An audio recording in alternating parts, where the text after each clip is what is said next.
Sue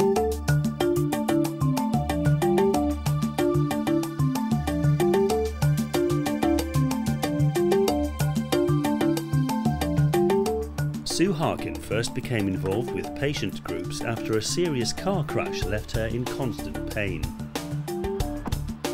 But it was an event involving her father that led her to become a member of Leeds Involving People, or LIP as it's known, a charity dedicated to giving patients a voice on health and social care issues. My dad has dementia, he's living with dementia. He had a water infection and was admitted to the acute medical ward at the hospital. Because they didn't understand the dementia, they put him into an isolation room. They forgot to mention to the staff that he was in there, so there was no water, the food wasn't going in. Nobody checked on him, they forgot to put him on the board. We went in at visiting time and Dad was on the floor. From that minute I realised that Dad couldn't be, he didn't have a voice of his own that would be listened to, and I realised that I needed to step up. He's always looked after me and I've decided that it was my turn. Leeds Involving People, Sham speaking.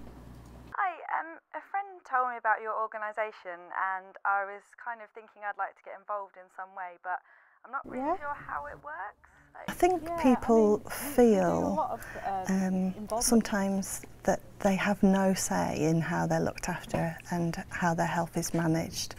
And I think LIP offers that opportunity for people to say, you know, what's going on, how they're treated, and to be involved in the planning, to be involved in the services. Right, yeah, I do actually have experience of mental health in my family, so something along those lines might be good.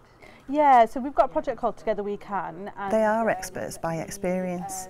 They are the people who know what it's like to live with long-term conditions. The people we work with want to be involved in shaping their own care pathways. And I believe that the people are able to do that with confidence, but with support. One of LIP's key roles is to provide training for its members, helping them build confidence to express their views and share their experiences.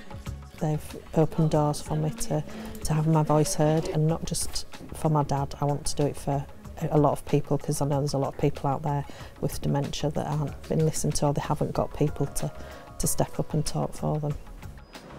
The charity has over 700 members, drawn from a diverse range of communities throughout Leeds. Many are from groups that LIP's partners, regulators, providers and other public bodies often find difficult to connect with. We have calls to say we haven't got service users, or we've got the same old people attending. We'd like you to target Somalian communities, we'd like you to get women who have got pregnancy plans in place.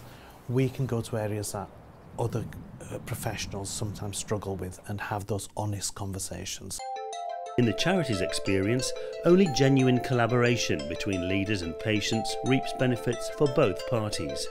There is a need to have a proper partnership, as opposed to the citizen being looked as a difficult barrier and a block. We see people, citizens, as assets that can aid your transformation, that can aid your delivery plans. I feel really passionate that when things have been changed and been altered, services have been altered, that they really, really do need to listen. They really do need to listen to the patients, to the residents, to the families, and take that into consideration, and not just use it as a tick box and ask a question and do nothing about it. I really feel passionate that you have to get the voices heard, and they really do need to take notice.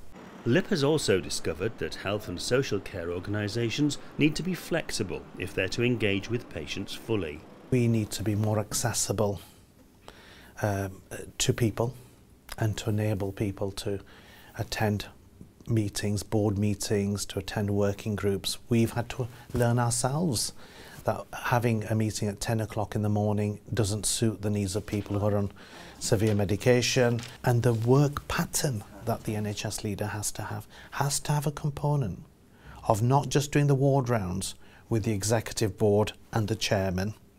I think that there needs to be real truly engaging off-the-piece conversations with citizens.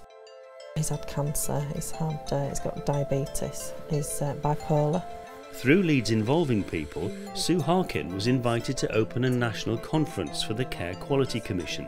She shared her experiences of her father's dementia with senior adult social care managers from all over England. When Alison had said at the end of it, is there any questions? I was thinking, please don't ask me, please don't ask me. And you know, they did ask questions, and the pride there, that felt amazing that they had. I knew they'd listen.